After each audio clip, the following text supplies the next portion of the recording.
enseigner ce soir. Élevons nos voix, prions le Seigneur. Que Dieu nous parle, que Dieu nous enseigne.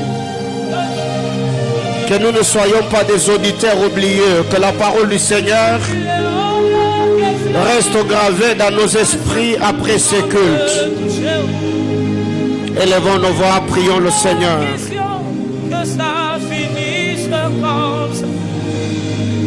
Adonai, le roi de gloire, nous avons besoin de toi dans ces cultes. Plaise à toi, Seigneur éternel, de parler à nos cœurs. Plaise à toi de glorifier Jésus-Christ, le Fils de ton amour. Plaise à toi, Abba Père, d'accomplir tes desseins glorieux. Fais-nous du bien. Attends tes buts. Seigneur, je prie que tu me oignes afin que je sois en mesure de communiquer fidèlement ta pensée. Bénis ceux qui sont dans cet auditoire, bénis ceux qui sont en route, bénis les internautes de partout, Seigneur éternel, ils vont suivre ce message. Ceux qui vont le suivre sur YouTube, ceux qui vont le suivre sur Facebook, que la main du puissant de Jacob nous affermisse dans la volonté de sa parole. Au nom de Jésus-Christ, notre Sauveur, nous avons ainsi prié avec des multiples actions de grâce. Amen. Amen, amen. Alléluia. Que le Seigneur nous bénisse abondamment. Pouvez-vous m'aider à saluer votre voisin? Dieu soit loué. Alléluia. Je disais que Dieu soit loué. Que Dieu nous bénisse. Je nous invite ce soir, on va lire la parole de Dieu. Genèse chapitre 47, je vais demander à ceux qui sont à la dernière rangée, au lieu d'être isolés de l'autre côté, il y a encore de place ici au milieu, si vous pouvez vous déplacer, merci. Genèse 47, c'est un long texte, souffrez qu'on les lise. Genèse 47, du verset 12 au verset 26. Genèse 47, du 12e au 26e verset. Vous y êtes? Nous pouvons lire ensemble 1, 2, 3, go. Joseph fournit du pain à son père et à ses frères et à toute la famille de son père, selon le nombre des enfants. Il n'y avait plus de pain dans tout le pays, car la famine était très grande. Le pays d'Égypte et le pays de Canaan languissaient à cause de la famine. Joseph recueillit tout l'argent qui se trouvait dans le pays d'Égypte et dans le pays de Canaan contre le blé qu'on achetait. Et il fit entrer cet argent dans la maison de Pharaon.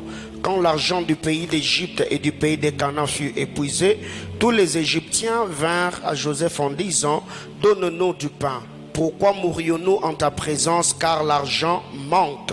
Joseph dit: « Donnez vos troupeaux et je vous donnerai du pain contre vos troupeaux si l'argent manque. » Ils amenèrent leurs troupeaux à Joseph et Joseph leur donna du pain contre le chevaux, contre le troupeau de brebis et de bœufs et contre le zane. Il leur fournit ainsi du pain cette année-là contre tous leurs troupeaux. Alors cette année fut écoulée, ils vinrent à Joseph l'année suivante et lui dirent: « Nous ne cacherons point à mon Seigneur que l'argent est épuisé et que le troupeau de bétail ont été amenés à mon Seigneur. Il ne reste devant mon Seigneur que nos corps et nos terres. Pourquoi mourrions-nous sous tes yeux, nous et nos terres? Achète-nous avec nos terres contre du pain et nous appartiendrons à mon Seigneur, nous et nos terres. Donne-nous de quoi s'aimer afin que nous vivions et que nous ne mourions pas et que nos terres ne soient pas désolées. » Joseph acheta toutes les terres des Égyptiens pour Pharaon, car les Égyptiens vendirent chacun leur champ parce que la famine le pressait. Et le pays devint la propriété, ça il faut mentionner, le pays devint la propriété de Pharaon. Il fit passer le peuple dans le ville d'un bout à l'autre de frontières de l'Égypte.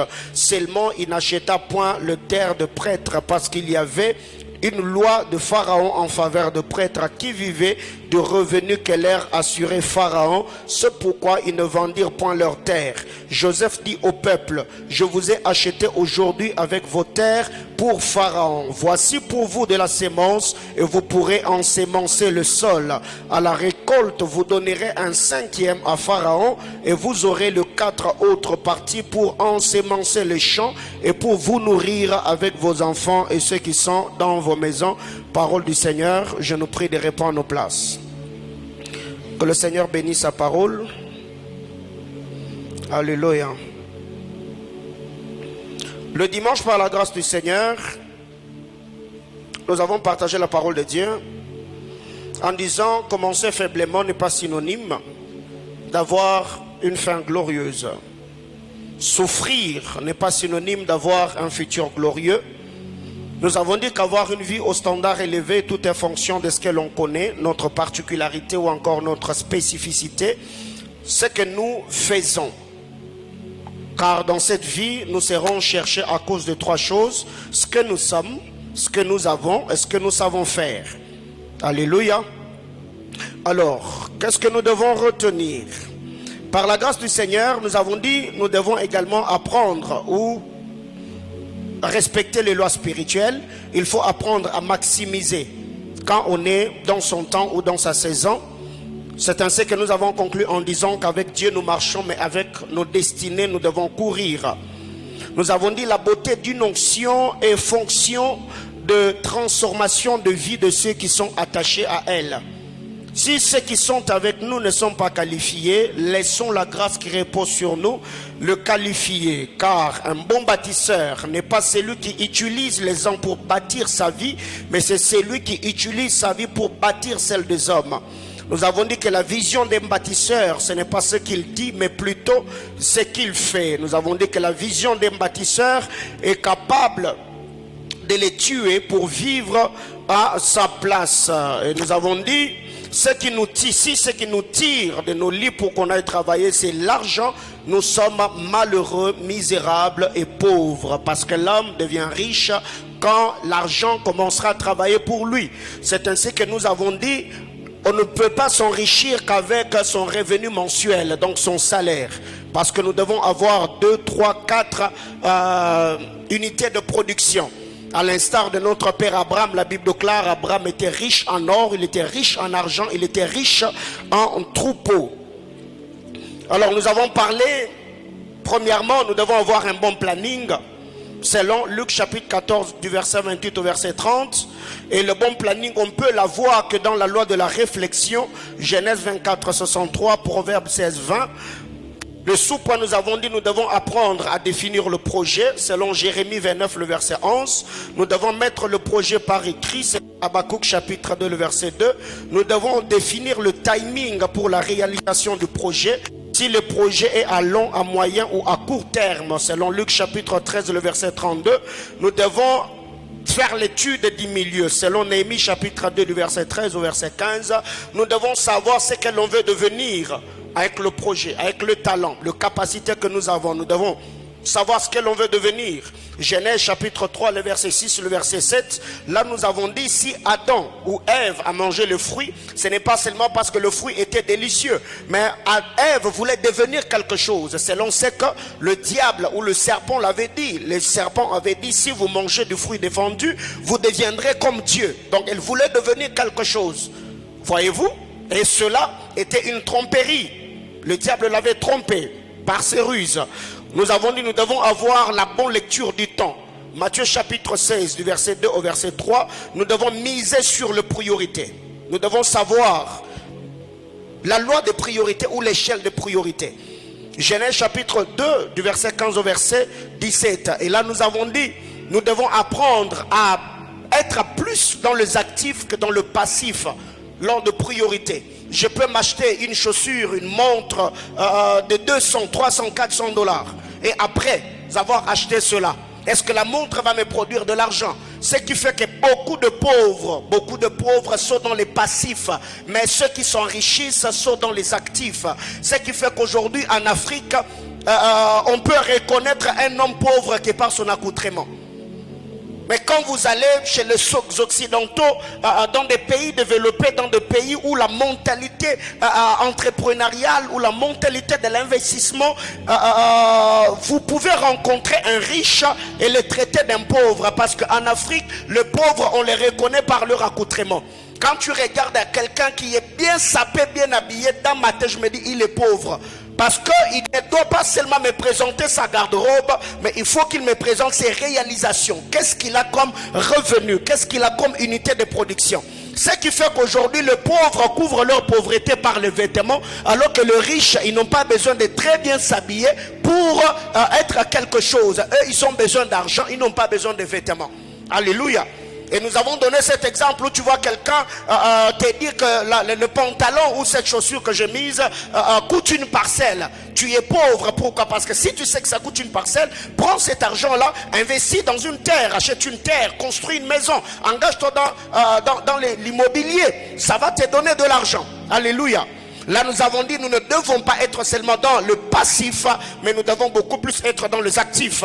Mais je veux équilibrer ce soir. Je ne suis pas en train de dire que quand Dieu te donne de l'argent, ne te fait pas plaisir. Non. Il y a un moment où tu peux te dire, ok, le Seigneur m'a béni, j'ai suffisamment d'argent, je peux peut-être me donner le luxe de m'acheter peut-être un téléphone de $1000, $1500, mais au moins dis-toi que ce que tu as ou ce qui te reste est plus que ce que tu as dépensé. Mais la pauvreté, c'est quand tu n'as rien, tu prends tout ce que tu as et tu mets dans ce qui est ce que nous appelons, ce que nous avons plutôt appelé le passif. Alléluia. Bien-aimés frères, cela m'était arrivé en 2003 ou 2004. On était aussi si jeunes que ça, et à Kinshasa, on était dans le jeune premier, les gens qui aimaient trop s'habiller, les vêtements et tout. Et je venais à peine d'avoir mon premier boulot.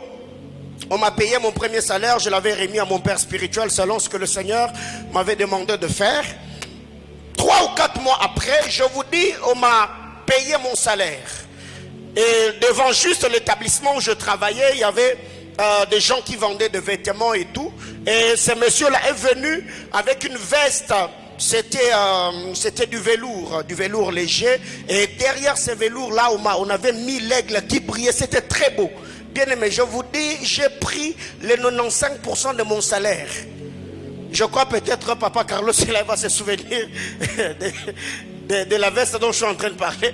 J'ai pris 95% de mon argent, de mon salaire, pour m'acheter juste une veste. Et déjà, je n'avais plus l'argent de payer mon transport pour aller au boulot. Voyez, les mois qui a suivi, j'ai quitté l'Embassa Longo jusqu'au centre-ville à pied. Je n'avais pas l'argent de transport parce que tout l'argent que j'avais était dans ma garde-robe. Voyez-vous? Donc avec le temps, j'ai compris que j'étais bête. Je n'étais pas intelligent. Je n'avais pas la mentalité financière équilibrée. Mais avec le temps, je sais équilibrer les choses. Donc ceux qui étaient là vont se souvenir des choses que nous avons dit. Nous avons également dit, nous devons apprendre à travailler avec les agents accompagnateurs. Marc chapitre 3. Alors, je vous ai promis que ce soir, je vais revenir sur le deuxième point, parce que tout ça que nous avons dit là est dans le premier point, donc avoir un planning. Nous avons dit, nous devons apprendre à travailler avec les hommes compétents. Nous devons apprendre à travailler avec les hommes compétents. Daniel chapitre 1er, le verset 3 et le verset 4. Daniel 1er, 3 à 4. Il faut travailler avec les compétents.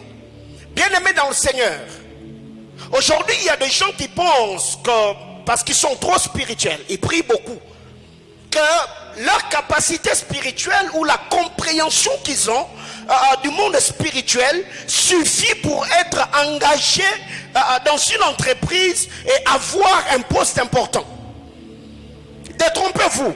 Si aujourd'hui j'ai lancé une entreprise, bien de mes frères, je ne vais pas prendre les bergers du département d'intercession de l'église et je vais les mettre là parce qu'ils prient beaucoup.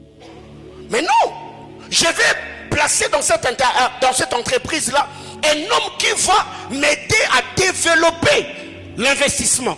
Un homme qui va m'aider à travailler selon la vision que j'ai de l'entreprise, de mon investissement. Mais il y a des gens aujourd'hui, même quand nous allons à l'université, on est tellement négligent qu'on pense que la prière donne l'argent. Bien aimé, je vais te choquer. La prière ne donne pas de l'argent. Pourquoi? Parce qu'il y a des gens aujourd'hui qui ont mal compris le texte de la Bible qui dit le méchant se lève tôt et se couche tard, mangeant le pain de la douleur, alors que l'Éternel en donne autant à ses bien-aimés quand ils sont sur leur couche. Alors, il y a les paresseux qui s'encouragent. Je dis, oh non, mais écoutez, les méchants se lèvent tôt, se couchent tard, mangeant le pain de la douleur, mais l'Éternel en donne autant à ses bien-aimés quand ils sont sur leur couche. Ok, c'est dans ton sommeil. Alors, réveille-toi et regarde à côté de toi s'il y a le pain. Parce que Dieu ne se contredit pas, n'est-ce pas? Donc si Dieu a dit il en donne autant, c'est quand tu es réveillé, si ton congélateur était vide, tu dois trouver le congélateur plein. C'est que Dieu, quand la Bible clare, il en donne autant à ses bien-aimés quand ils sont sur leur couche. C'est que le Seigneur va travailler afin de mettre sur ton chemin, préparer ta journée, préparer ton mois, préparer ton année. Mettons sur ton chemin des hommes providentiels, les opportunités, les occasions qui vont te permettre à te faire de l'argent. Mais le pain que le Seigneur t'a donné dans ton sommeil, tu ne peux pas le recevoir dans ton sommeil. Il faut que tu puisses te réveiller, quitter ton sommeil, afin que ce que tu as reçu la nuit puisse se matérialiser le jour. Et ce n'est pas en restant dans ta maison, en restant dans ton lit, que tu vas vivre ce que le Seigneur t'a donné. Eh bien, il faut te déplacer. Parce qu'aujourd'hui, bien aimé frère, mets-toi à prier dans ta maison. Seigneur, je prie, je déclare, donne-moi l'argent. Si tu vois même un billet de banque tomber dans ta maison, bien aimé dans le Seigneur, c'est que Dieu t'a fait grâce. Tu peux demander l'argent à Dieu comme tu veux. Bien aimé frère, l'argent ne va pas tomber dans ta maison. Alors je disais que la prière ne donne pas l'argent. La prière attire sur nous la faveur de Dieu, la grâce de Dieu. Et c'est en sortant, fusionnant la prière au travail, que l'argent que nous avons demandé dans la prière, on va le recevoir. Mais il y a maintenant des gens aujourd'hui, parce qu'on nous a mal enseigné le principe financier, il y a des gens qui s'appauvrissent au nom de la prière.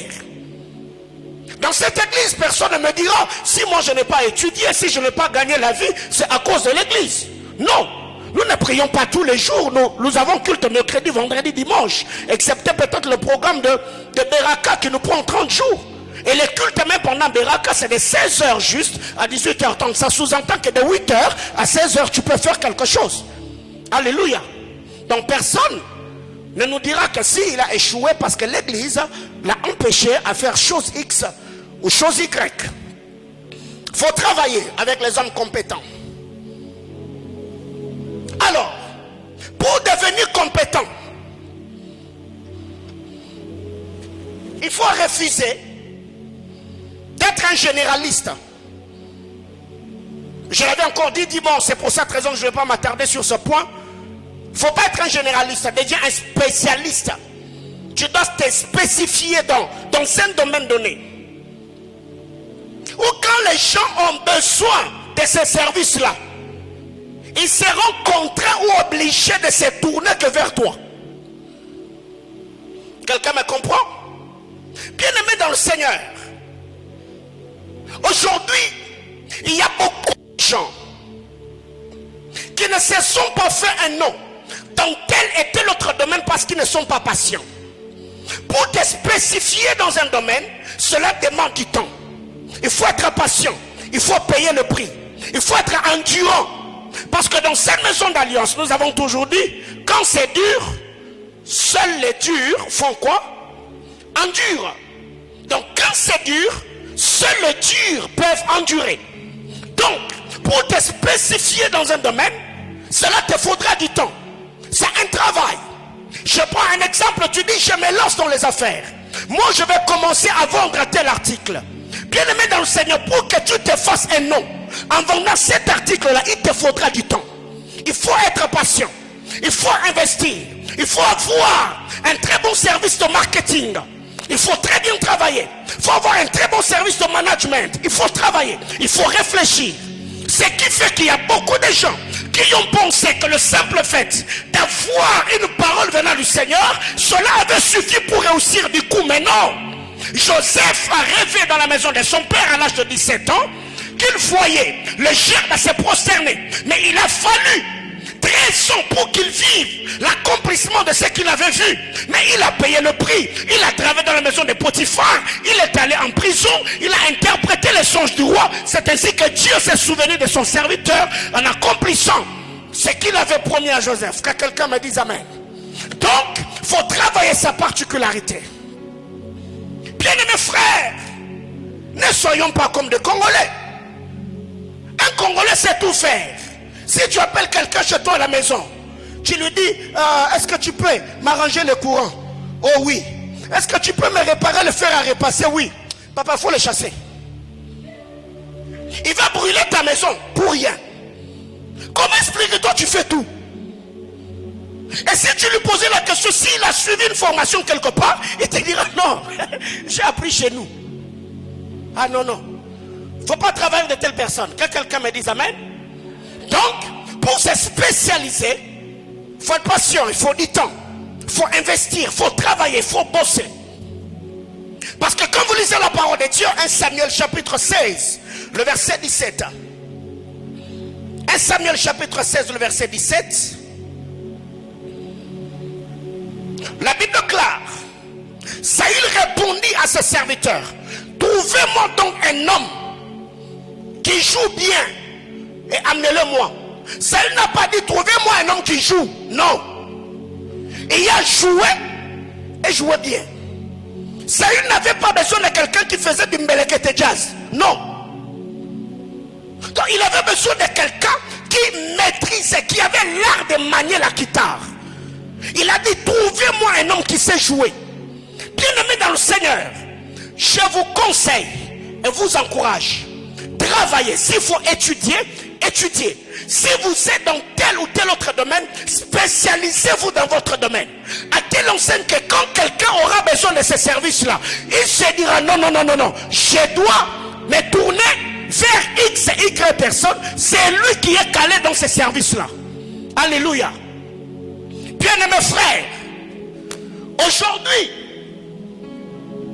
sur la ville de Lubumbashi, il y a plusieurs personnes qui font, on appelle ça comment? On appelle comment? Le shawarma, n'est-ce pas? Mais il y a des maisons qui sont quand tu manges leur shawarma, c'est bon. Je peux accepter de quitter chez moi à la maison, je mets le carburant, je me déplace jusqu'à ce que je vais acheter chez eux. Parce que ils maîtrisent la chose. Alléluia.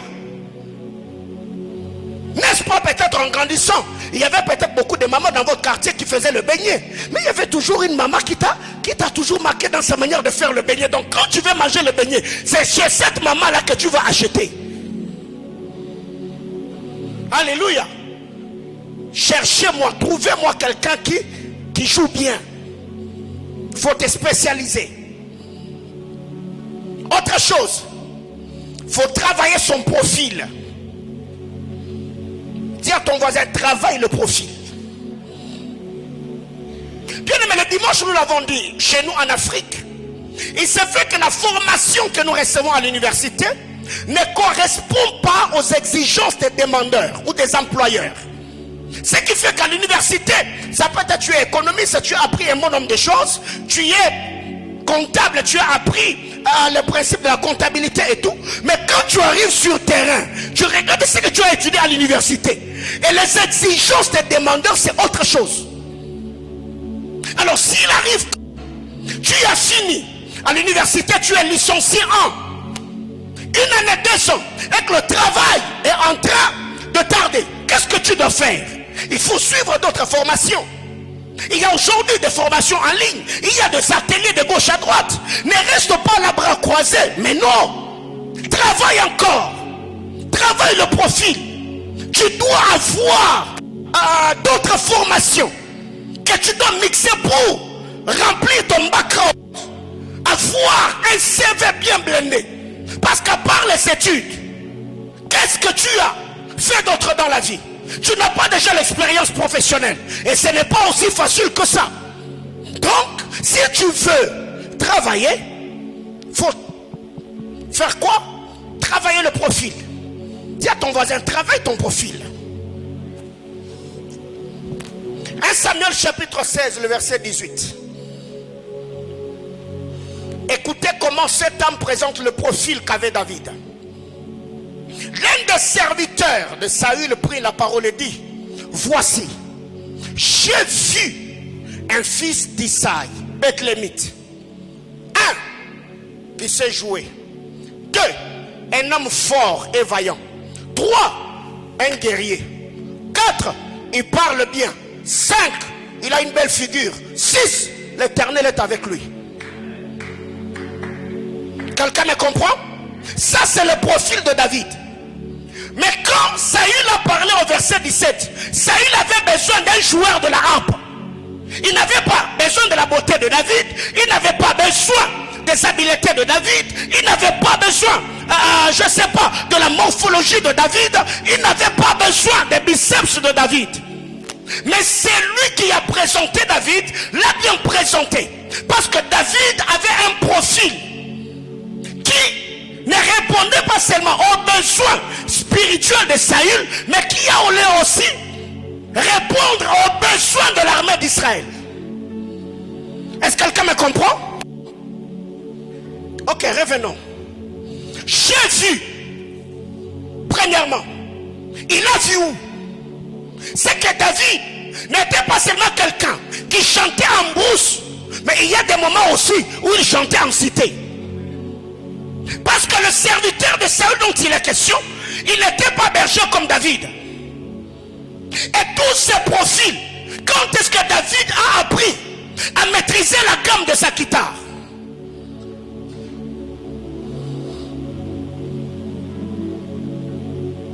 Est-ce qu'il avait le temps?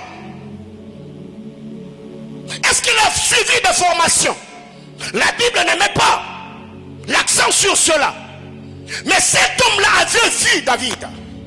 Il dit: j'ai vu David. Mais quand cet homme-là voyait David, David lui-même ne savait pas que parmi ceux qui le voyaient jouer, il y avait quelqu'un qui était de la cour du roi. C'est pourquoi dans la vie, tout ce que tu fais, fais-le bien. Parce que tu ne sais pas, parmi ceux qui te regardent, c'est quel est cet œil qui peut te voir et quelle bouche parlera en ta faveur. Alors le problème avec nous, on est tellement négligent. On attend les grandes opportunités. Oh non, ça c'est la répétition. C'est la répétition de la chorale, c'est entre nous. Oh, qui t'a dit que c'est entre vous? Alléluia. Un jour, je donne ce témoignage. Il y a un bien-aimé qui prie avec nous. Présentement, il est en Côte d'Ivoire. Il était là en train de faire le travaux du bureau et tout. Et la chorale était là en train de répéter. Et le frère Daniel était là, il était en train de chanter la répétition et tout. Un jour, le bien-aimé m'appelle, me dit: papa Paulin, j'ai besoin de vous. Vous connaissez le frère Daniel? Je dis: quel Daniel? Il me dit: le frère Daniel de la chorale. Je dis: oui. Je ne peux pas ignorer Daniel. Il m'a dit: oui, ce jour-là, j'étais là en train de superviser le travaux. Le frère a chanté, il m'a touché. Est-ce que vous permettez que je puisse produire le frère? J'ai menti? Daniel est où? Jusque-là, si le projet, on l'a ralenti parce qu'il est en Côte d'Ivoire en train de démarcher pour sa carrière, vu qu'il est footballeur. Mais quand est-ce qu'il a vu le frère? Ce n'était pas au culte. C'était à la répétition. Ils étaient en train de répéter. C'était une répétition normale. Mais le frère était dans ce qu'il était en train de faire. Ce qui fait que la personne l'a vu. Et on ne sait pas ce que demain nous réserve. Donc pendant que David était en train de jouer de la harpe, il ne savait pas la personne qui était en train de le regarder. Bien-aimé dans le Seigneur, tout ce que tu trouves à faire dans ta vie, fais-le bien. Ne sois pas négligent. Ne le fais pas pour l'argent. Sois passionné. Aie la passion de ce que tu fais. Il faut rendre service avec passion. Fais-le de tout ton cœur. Parce que tu ne sais pas qui est en train de te regarder. La Bible clare: j'ai vu un fils d'Isaïe. Il sait jouer. David sait jouer. Bien-aimés frères, on ne peut pas devenir meilleur dans ce que nous faisons si on n'aime pas le reproche, si on n'aime pas le remarque. Les hommes qui ont un esprit d'humilité acceptent le reproche et finissent toujours par s'améliorer, devenir meilleurs. Mais le problème avec toi, tu connais tout. Tu veux qu'on t'acclame même quand tu n'as pas bien fait les choses. C'est ça le problème avec plusieurs personnes. Jusque-là, vous faites les choses de la même manière, comme tu le faisais à 4 ans, 5 ans. Pourquoi? Parce que tu penses que tu as déjà atteint. Alors que ce que les hommes voient en toi, ils savent que tu peux bien faire et mieux faire même, plus que ce que tu fais aujourd'hui. Alors ces gens-là vont te dire, non, la manière dont tu fais les choses, tu ne fais pas bien. Est-ce que tu peux améliorer? Mais non, faut avoir un esprit ouvert. C'est pour ton bien. Quelqu'un comprend de quoi je parle? Donc la Bible déclare, j'ai vu un fils d'Isaïe, un homme bien, il sait jouer. C'est aussi un homme fort et vaillant. Il est fort, le fils de David. Cet homme-là que j'ai vu, c'est un guerrier. Puis, mais comment expliquer? David, là, il n'avait pas encore tué Goliath. Il n'était pas encore devenu le chef de l'armée d'Israël. Mais cet homme-là avait un œil prophétique. Il a vu toutes ces choses en David, avant même que David n'entre dans la cour royale. Bien nos frères, il y a des hommes comme ça que Dieu peut mettre sur notre chemin. Quand il te regarde, il voit en toi plus que ce que tu vois en toi. Et cet homme-là peut t'aider à perfectionner les talents, le potentiel, les dons, les capacités que Dieu a mis en toi. Mais le problème avec nous, c'est que nous connaissons tout, nous maîtrisons tout. Et même ceux qui viennent pour nous aider, il arrive des moments qu'on les boude. Parce que nous maîtrisons toutes choses. Voyez-vous, il faut travailler le profil. La Bible déclare, c'est un guerrier. Il parle bien. David parlait bien. L'éloquence. Tu travailles. Ton art oratoire, quand tu parles, c'est beau. Jusqu'au-là, même quand on corrige ton français, toi tu t'énerves. Tu es toujours sur les nerfs. Mais non. Parce qu'il y a des gens, quand tu entends parler, tu dis, mais est-ce que lui-même comprend ce qu'il dit? Alléluia. David parlait bien. Malgré que David vivait en brousse derrière le brebis, cela ne l'a pas empêché de faire quoi? Cet homme-là, David, est une belle figure. Amen, amen. Alléluia. David parlait bien. Vivre en brousse n'a pas poussé David à se négliger. Toi, tu as toujours raison. Même quand on te dit faux, toi, tu as toujours raison. Toi, tu t'énerves toujours. Oh, pourquoi vous avez dit ça? Tu m'as manqué de respect. Et avec... Non, c'est entre nous, c'est de toi à moi. Voyez-vous? Et avec ça, c'est toi qui as toujours l'habitude de parler à l'oreille des gens. Et même quand on est au culte, là, on dit, levez les mains. Quand toi tu es là, c'est compliqué. Que quelqu'un me dise amen. Alléluia. Ici à Lubumbashi, il y a les citrons. Ici à Lubumbashi, il y a...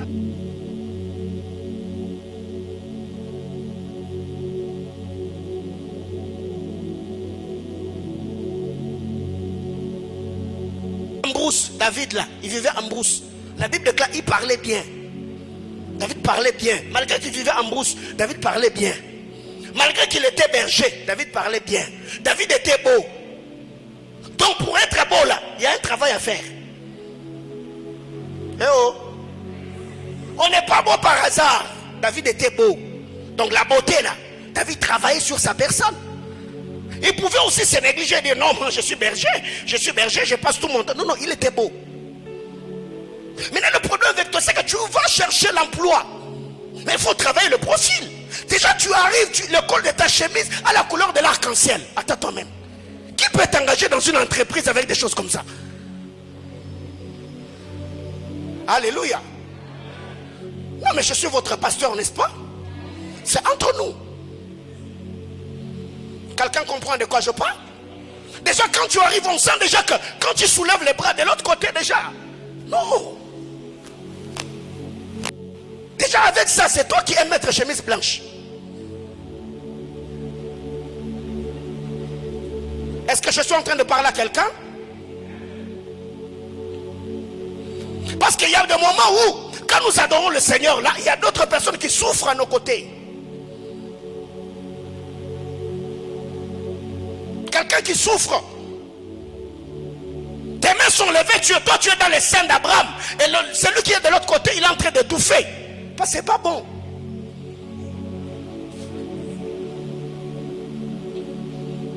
Dis à ton voisin, il faut avoir l'amour du prochain.